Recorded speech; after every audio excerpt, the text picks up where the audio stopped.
Meat City, baby. Hello and welcome back to Meat City Gaming. JD here with another 1000 Gamerscore report, and today we are covering the conclusion to the Banner Saga trilogy, the Banner Saga 3. In this game, there are 49 total achievements for that 1000 Gamerscore. There is no DLC, no add-ons, so all you need is the base game, play through the story, and all of the achievements can be unlocked that way.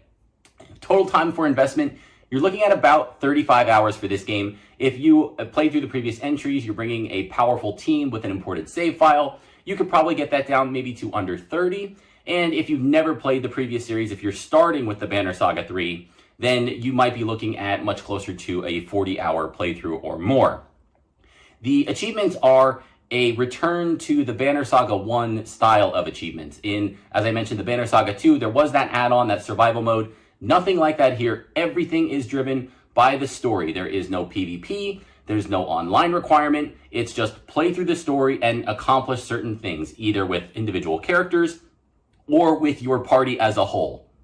And because of the focus on those party as a whole, like end game status achievements, there are a lot of playthroughs required for this game. I think it's about 5. You might be able to do 4 if you're like super efficient, or if you like replay whole chapters and make different decisions, but comfortably it's 5 full playthroughs. And that's a little bit of a grind to play through the exact same story 5 times. The game is a little bit grindy with the battles and the pacing and all that. It's great. The story is good, and that will definitely feed you through the first playthrough or two.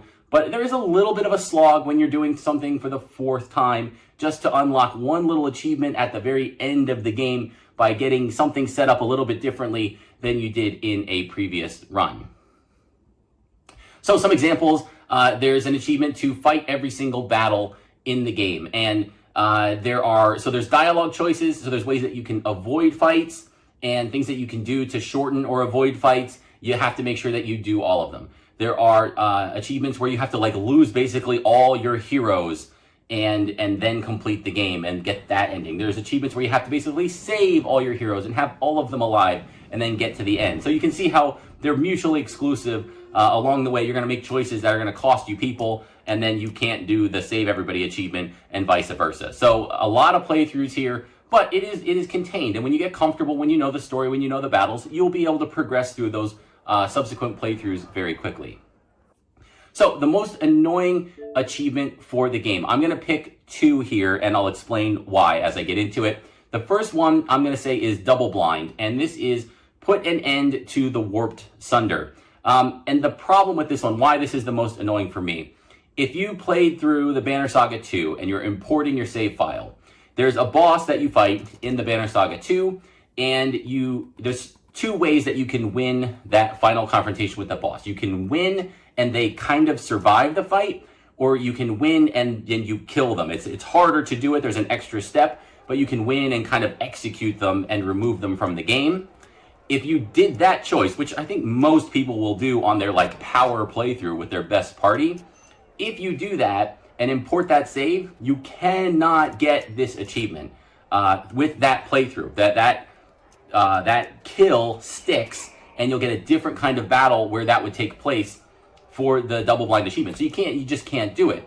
Now, that's not to say that you're locked out from getting this achievement. What you have to do instead is start a stock playthrough of the Banner Saga 3 with the set file that they give you. So you can either import a save or you can start fresh. And if you start fresh, the game will have made choices for you that you don't know or see from the previous games. And one of those choices is that the boss character is alive and can then be eligible to show up for this battle. So it's kind of annoying that you could have had all this experience in this playthrough, and because you made a certain choice, that's the logical choice, the good choice. I could see if you made the bad choice, you get punished by not getting this achievement, but making the good choice actually blocks this achievement for you. So that's a little bit annoying to me. The second thing is Young Love, and this is a dialogue-based decision. It requires 2 characters that each could be well dead many games before this point is reached. But again, you have the stock file. If you have the stock file, you can make this achievement happen. So they both need to be alive, and you need to go deep into the last chapter. The last chapter's length can vary depending on how quickly you want to go. You have to go pretty deep in this chapter to get this conversation to come up, and then you just need to make some decisions, the right decisions to have this unlock. Basically, you need to have them acknowledge that they like each other and flirt, and you'll get the achievement. And that sounds easy enough. So why is it the most annoying? Well, for me, the achievement didn't unlock the first time that I completed this. I was doing a playthrough, and this is one of the 2 main goals I had for the playthrough. So I got to this point, did the dialogue options, completed the scene, no achievement. Now, in general, achievements can unlock slowly in this game. It is frustrating, it is nail-biting, but usually they unlock. Sometimes it just takes an extra minute or 2 than what you would expect. That didn't happen here. I let it go, I let it sit, I played through a little bit of the next chapter, I turned off and on my game, I reset, all those things that sometimes can force achievements to pop. None of it worked. So I went back. Thankfully, I was able to reload a save just before the conversation. I think I had to replay a whole battle, so that was annoying. But I replayed the battle, got the conversation to pop back up again, went through it again, and the achievement popped no problem, making the exact same choices that I had made. So in this game, I had not yet really experienced the buggy, glitchy achievements, and this was the first time. And this wasn't game-breaking, this wasn't terrible, because I could fix it, but certainly whenever an achievement gives you difficulty unlocking when you meet all the requirements, that's going to make my list in terms of annoying achievements. So keep an eye out for that one. Make sure you have that save spot loaded, and if you don't get the achievement to pop, reload and do it again. The most difficult achievement for this game is going to be, for me, finish strong. And maybe that's because I handicapped myself a little bit, but it's still a very difficult achievement. I can't think of one that would be harder.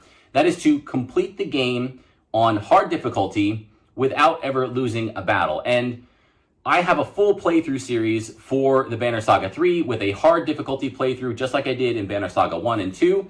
Now, because those games had very specific achievements related to your hard playthrough and maximizing experience, this one doesn't. So what I chose to do was go for 4 different achievements, including this one, including one where you don't really rest or give your characters the chance to kind of go slow and heal.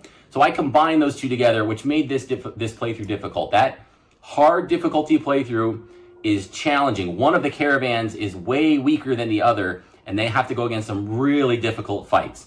Thankfully, I was able to get through it. Took a little bit of strategy, took some finagling to find the right team, which will all be covered in depth in that full playthrough series. So feel free to check that out if you're interested.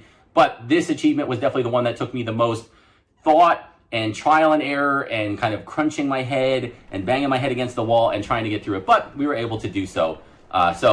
So good, it was fine, but it's definitely the most difficult achievement that I had for this game.